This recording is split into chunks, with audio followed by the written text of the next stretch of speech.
AP assembly 2026 అధికారిక wall calendar, table calendar, డైరీలను AP CM Chandrababu ఆవిష్కరించారు. క్యాలెండర్ను పరిశీలించారు.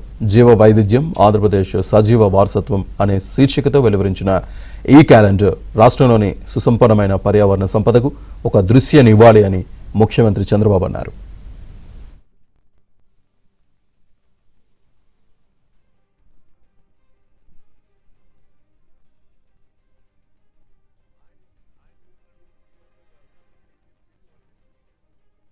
సజీవ వారసత్వం అనే శీర్షికతో వెలువరించిన ఈ క్యాలెండర్ రాష్ట్రంలోని సుసంపన్నమైన పర్యావరణ సంపదకు ఒక దృశ్యనివ్వాలి అని ముఖ్యమంత్రి చంద్రబాబు అన్నారు.